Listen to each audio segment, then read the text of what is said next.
සඳ එළියේ පොරොන්දුව පළමු පරිච්ඡේදය මදුෂා විශ්වවිද්‍යාලයේ අවසන් වසරේ සිසුවියක ලෙස උදේම නැගිට තම පන්ති සඳහා සූදානම් වෙමින් සිටියාය.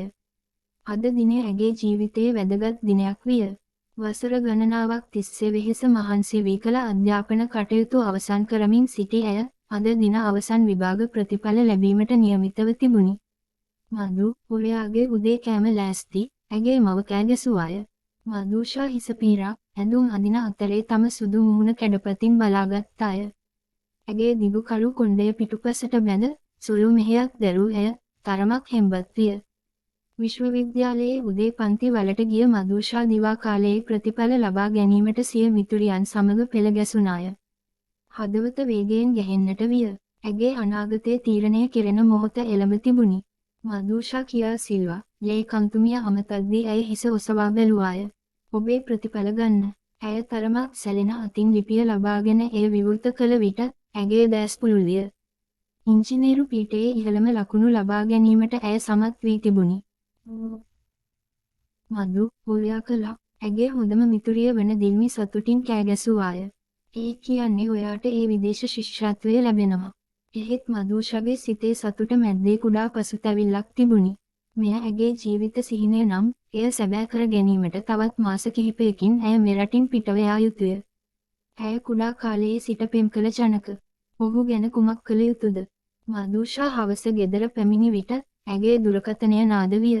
ජනක ඇයට දුරකථන ඇමතුමක් ලබා දී තිබුණි. හෙලෝ, ඇය පිළිතුරු දුන්නාය. මදු, ඔයාගේ ප්‍රතිඵල ගැන මම දැන් දැනගත්තා. මම ගොඩක් සතුටුයි, ඔහු කීවේය. අපි එය සමරමු. මම ඔයාව හවස 6ට පිකප් කරන්නම්. මට ඔයාට පෙන්වන්න දෙයක් තියෙනවා. මදුෂා සිනාසුනාය. හරි, මම සූදානම් වෙන්නම්. හවස ජනක ඇයව රැගෙන ගියේ නගරයෙන් පිටත පිහිටි කඳු මුදුනකටය. රාත්‍රී අහස තරු වලින් පිරි සඳ එළිය සැහැල්ලුවෙන් වැටෙන විට ඔවුන් දෙදෙනා එහි ගල් පර්වතයක වාඩි වී සිටියහ. මදු, මම දන්නවා ඔයා ජපානයට යන බව, ජනක කීවේය. මම ඒ ගැන සතුටුයි. ඒත් ඔයා ආපහු එනකල් මම බලාගෙන ඉන්නවා. ජනක, මදුෂා කතා කිරීමට උත්සාහ කළත් ඇගේ සිතේ අවුල් පහදා ගැනීමට අපහසු විය. වසර 3ක් තරම් දිග කාලයක්. ඒක ඔයාට අසාධාරණයි. ජනක ඇගේ අතින් අල්ලාගත්තේය. මට කමක් නෑ. අපි දෙන්නා කුඩා කාලයේ ඉඳලා එකට හිටියා. තව වසර 3ක් කියන්නේ මොකක්ද? එවිට ඔහු සාක්කුවෙන් කුඩා කොටුවක් එළියට ගත්තේය. එය විවෘත කළ විට රිදී මුදුවක් එහි තිබුණි. මේක පොරොන්දුවක්, ඔහු කීවේය. ඔයා ආපහු ආවට පස්සේ මම ඔයාට මගේ ජීවිතය පුරාම ආදරය කරනවා. මේක తాවකාලික මුදුවක් විතරයි. ඔයා ආපහු එනකොට මම ඔයාට හරි එකක් දෙන්නම්. මදුෂාගේ දැස් කඳුලින් පිරුණාය. ජනක, මම ආදරේ ඔයාට. ඔහු මුදුව ඇගේ ඇඟිල්ලේ පැලඳ වූ අතර සඳ එළිය යට දෙදෙනා එකිනෙකා වෙත නැඹුරු වී දිගු සිප ගැනීමක නිරත වූහ. දෙවන පරිච්ඡේදය වසර 3ක් ගෙවී ගියේය. මදුෂා ජපානයේ ටෝකියෝහි සිය අධ්‍යයන කටයුතු සාර්ථකව අවසන් කළාය. ඇගේ ශාරීරික පෙනුම වෙනස්වද සිතේ ජනක කෙරෙහි තිබූ ආදරය නොවෙනස්ව පැවතුණි. ඔවුන් දෙදෙනා නිතර දුරකථනයෙන් සහ වීඩියෝ ඇමතුම් හරහා කතා බහ කළහ. නමුත් සමහර අවස්ථාවල ජනකගේ හැසිරීම තරමක් සැකසහිත විය. මෙදින මදුෂා ලංකාවට පැමිණීමට ගුවන් යානා ටිකට් පතක් වෙන් කරගත්තාය. ඇය ජනකට එය නොකීවාය. ඔහුට පුදුමයක් දීමට අවශ්‍ය විය. මදුෂා ලංකාවට පැමිණි දිනේ ඇය කෙලින්ම ජනකගේ නිවසට ගියාය. නමුත් එහිදී ඇයට ලැබුණේ අප්‍රසන්න පුදුමයකි. ජනකගේ මව දොරටුව අසල සිටි අතර ඇය මදුෂාව දුටු විට මුහුණ සංකෝචනය විය. මදුෂා, ඔයා ආපහු ආවාද? ඇය විමසුවාය. ආන්ටි, ජනක ඉන්නවාද? ඔයා දන්නේ නැද්ද? ජනක සහ ඇය දැන් ටවුන් එකේ තියෙන කඩේ ඉන්නවා. මදුෂාගේ හදවත ගැස්සුණි. මොකද ආන්ටි, ඔහු දැන් විවාහකයි. මදුෂා, පසුගිය මාසයේ තමයි විවාහ වුණේ. ඔහු ඔබව අමතක කළා කියලා හිතුවා. මදුෂාගේ ලෝකය හිස් වී ගියාසේ දැනුනි. ඇය හුස්ම ගැනීමට පවා අමාරු වූ අතර දෙපා අසල වැටෙන්නට ආසන්න විය. නමුත් ඇය කෙසේ හෝ ශක්තිය රැස් කරගත්තාය. ජනක කඩේ ඉන්නවා කියලා ඔයා කිව්වා නේද? ඇය ඇසුවාය. මම යන්නම්. ඇය කඩේ වෙත ගොස් ජනෙල්ලෙන් ඇතුළට ඉබුණාය. ජනක කවුන්ටරයේ පිටුපස සිටියේය. ජනක පැත්තට හැරුණු විට ඔහුගේ දැස් පුළුල් විය. ඔහු සැනින් පිටතට පැමිණ මදුෂා ඉදිරියේ නැවතුණි. මදු, ඔයා ආපහු ආවාද? ඔහු දෙවුර වෙනුනි. මම ආවා. ඔයාගේ පොරොන්දුව මතක ඇති නේද? මදුෂා ඇසුවාය ගල් ගැසුණු මුහුණින්. ඇය තවමත් දකුණු අතේ ඔහුගේ දුන් මුදුව පැලඳගෙන සිටියාය. ජනක ලැජ්ජාවෙන් බිම බැලුවේය. මට සමා වෙන්න. මම ඔයාව නැවත එන්නේ නෑ කියලා හිතුවා. වසර 3ක් ගොඩක් දිගයි. මම ඔයාට හැම දවසකම කතා කළා, මදුෂා කීවාය, ඇගේ හඬ කම්පා වෙමින්. අපි වීඩියෝ කෝල් කළා. අපි එකට හීන දැක්කා. මම ඔයාට පොරොන්දු වුණා. මොහොතකට නිහඬතාවයක් ඇති විය. ඒ මොහොතේ කඩය තුල සිට ගැහැණු ළමයෙක් පිටතට පැමිණියාය. ජනක, මොකද වුනේ? ඔයා කාටද කතා කරන්නේ? ඇය විමසුවාය. මදුෂා ඒ ගැහැණු ළමයාගේ ඇඟිල්ලේ විවාහ මුදුවක් දුටුවාය. ඇගේ සිත කැඩුනි. සුබ දවසක්, මදුෂා කියමින් හැරී ගියාය. ඇගේ කඳුළු සඟවා ගනිමින්. මදු, පොඩ්ඩක් ඉන්න. ජනක කෑ ගැසුවාය. නමුත් ඇය ඉක්මනින් පාරේ ඉදිරියට ගියාය. තෙවන පරිච්ඡේදය. සති කිහිපයක් ගත විය. මදුෂා තම පැරණි ගෙදර තනිව විසූ අතර කිසිවෙකුට හමු නොවී සිටියාය. ඇගේ මව පමණක් ඇය සමග සිටියාය. මදුෂා ජනකගේ මුදුව තවමත් ඇඟිල්ලේ පැලඳගෙන සිටියත් එය ඉවත් කිරීමට තරම් ශක්තියක් ඇගේ සිතට නොතිබුණි. මදු, කරුණාකරලා ආපහු කන්න පටන් ගන්න. ඇගේ මව ඉල්ලා සිටියාය. ඔයා මේ සති දෙක තුල කේට්ටු වෙලා. මට බඩගිනි නෑ අම්මා, මදුෂා උත්තර දුන්නාය. එදින සවස ඇය බලහත්කාරයෙන් නගරයට ගියාය. ඇගේ මවට අවශ්‍ය දේවල් මිලදී ගැනීමට අවශ්‍ය වූ බැවින්ය. එහිදී ඇය දිල්මි සමග හමු වූවාය. මදු, දිල්මි කෑ ගැසුවාය. මම දන්නවා ඔයා කොහෙද යන්නේ කියලා. කරුණාකරලා මාව මග හරින්න එපා. වුන් දෙදෙනා කෝපි කඩයකට ගොස් දිගු කාලයක් කතා කළහ. දිල්මි අසා සිටියේ මදුෂා ආපසු ජපානයට යන බවයි. මම ඉල්ලීමක් කළා මට නැවත ලැබුණු ඉංජිනේරු සමාගමට.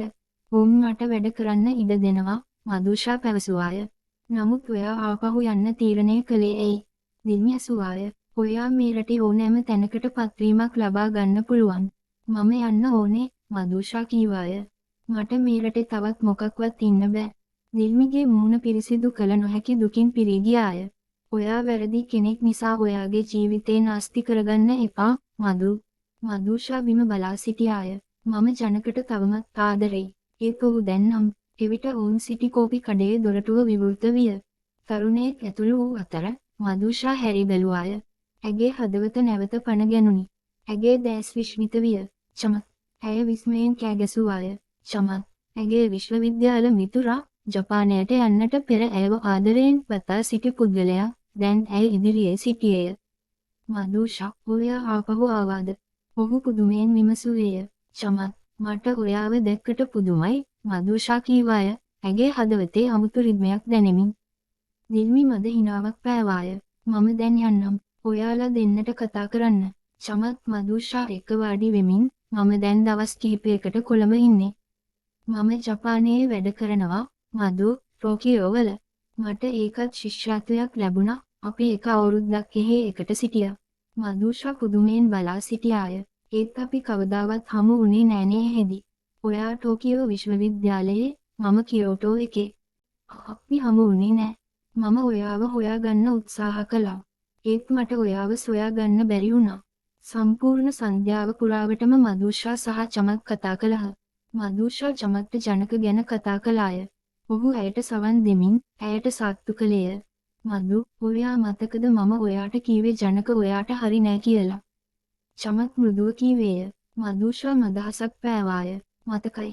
ඔයා නිතරම කිව්වා. මම දැන් කියන්නේ නෑ, මම කිව්වානේ කියලා. ඒක වැදගත් නෑ. මට දැනෙන්නේ ඔයාට සනීප වෙන්න ඕනේ කියලා. චමත්, ඔයා තවමත් මාව ආදරෙයිද? මදුෂා හදිසියේ විමසුවාය. චමත් පුදුමයෙන් ඇය දිහා බැලුවේය. මම කවදාවත් නැවතුනේ නෑ. මදුෂා සිනාසුනාය. දීර්ඝ කාලයකට පසු පළමු වරට. මම ආපහු ජපානයට යන්න බලාපොරොත්තු වෙනවා. මට නැවත වැඩ කරන්න අවස්ථාවක් ලැබුණා. ඇගේ ඇඟිල්ලේ ජනකගේ මුදුව දෙස බලමින් ඇය ඒ ඉවත් කළාය. මම දැන් නිදහස්. චමත් ඇගේ අත අල්ලාගත්තේය. ටෝකියෝ ඉතා ලස්සන නගරයක්. විශේෂයෙන් වසන්ත කාලයේ. මම ඔයාට ඒ හැම තැනම පෙන්වන්නම්. සිව්වන පරිච්ඡේදය. වසර දෙකක් ගෙවී ගියේය. මදුෂා සහ චමත් ජපානයේ සිය ආදර සබඳතාවය දියුණු කරගෙන යමින් සිටියහ. ඔවුන් දැන් ටෝකියෝහි එකම නිවසක වාසය කළහ. මදුෂා දැන් ජපානයේ ප්‍රසිද්ධ ඉංජිනේරු සමාගමක ඉහළ තනතුරක සිටි අතර චමත් මෘදුකාංග නිර්මාණයේ ප්‍රවීණයෙකු විය. සකුරා මල් පිපෙන සුන්දර වසන්ත දිනයක චමත් මදුෂාව උද්‍යානයකට රැගෙන ගියේය. එහිදී ඔහු දනගසා ඇයට විවාහ යෝජනාවක් ඉදිරිපත් කළේය. මදුෂා, මම ඔයාට ආදරය කළා පළමු දවසේ ඉඳලම. අපි එකට ලංකාවේදී, ඊට පස්සේ අපි මේ රටේදී ආයේ හමු වුණා. ඒක ඉරණම කියලා මම හිතනවා. ඔයා මගේ පණ. මට ඔයාව නැතුව ජීවත් වෙන්න බෑ. ඔයා මගේ බිරිඳ වෙනවද? ඔහු අසුවේ රත්තරන් මුදුවක් පෙන්වමින් මදුෂාගේ දැස් සතුටු කඳුලින් පිරුණු අතර ඇය යේ පිළිතුරු දුන්නාය. ඔවුන් දෙදෙනා විවාහ වූයේ මාස කිහිපයකට පසුව ජපානයේදීය. ලංකාවෙන්ද ඔවුන්ගේ දෙමාපියන් සහ මිතුරන් පැමිණියහ. විවාහ උත්සවය පැවැත්වෙන දිනේ මදුෂා දිල්මිව සම්බන්ධ කරගෙන ලංකාවේදී ජනකව දැක්කාද? යයසුවාය, දිමි කීවාය. ඔහු දැන් සතුටින් නෑ. ඔහුගේ විවාහය අසාර්ථක වුණා. ඔහු හැමදාම ඔයාව මතක් කරනවා. නමුත් මදුෂා දැන් වෙනස්ය. මම ඔහුට සුබ පතනවා. මම මගේ ජීවිතේ ඉදිරියට ගෙන ගියා. මට දැන් චමත් ඉන්නවා. අලුත් විවාහක යුවල සිය මදු සමය ගත කළේ කියෝටෝහිය. උන් දෙදෙනා ජපානයේ සාර්ථක වෘත්තීය ජීවිත ගත කරමින් වසර කිහිපයකට වරක් ලංකාවට ගොස් ඥාතීන් බැලීමට ගියහ. වසර දෙකකට පසු ඔවුන්ගේ පළමු දරුවා වියනියක් උපන්නාය. උන් ඇයට මියුකි යන නම තැබූහ. ඒ නම ජපන් භාෂාවෙන් සුන්දර සෙනෙහස යන අර්ථ දෙන බැවිනි. මදුෂා සහ චමත් සිය දියණියව හදා වඩා ගත්තේ දෙරටේම සංස්කෘතික අගනාකම් තුළය. වස්වන පරිච්ඡේදය. තවත් වසර 3ක් ගෙවි ගියේය. මදුෂා සහ චමත්ගේ ලංකාවේ නිවාඩුව සඳහා ගමන් බිමන් සැලසුම් කරමින් සිටියහ. වස් හැවිරිදි මියුකිටද ලංකාව දැකීමට උවමනාව තිබුණි. ඇය දෙමළ, සිංහල සහ ජපන් භාෂා තුනම කතා කළ හැකි උපන් හැකියාවක් තිබූ දරුවෙකු විය. ඔවුන් ලංකාවට පැමිණි දිනේ මදුෂාගේ මව ඔවුන්ව මහත් සතුටින් පිළිගත්තාය. දෙවනුව උපන් දරුවා චමල් පුතා ගෙදර නිදා සිටියේය. ඔහුට මාස 6ක් පමණ විය. මගේ පුංචි මියුකි, මදුෂාගේ මව ඇයව තුරුලට ගත්තාය. ඔයා ලස්සන ජපන් කුමාරිකාවක් වගේ. නිවාඩුව ගත කරන අතරේ මදුෂා, චමත් සහ දරුවන් ගාල්ල දකුණු පළාතේ වෙරළේ නිවාඩු නිකේතනයක රැඳී සිටියහ. එහිදී ඔවුන් ජනක සහ ඔහුගේ බිරිඳ හමු වූහ. ඔවුන්ද එහි සංචාරයක් සඳහා පැමිණ සිටියහ. මදු, ජනක විස්මයෙන් සැලුනේය. ඔයා ආපහු ලංකාවට ආවාද?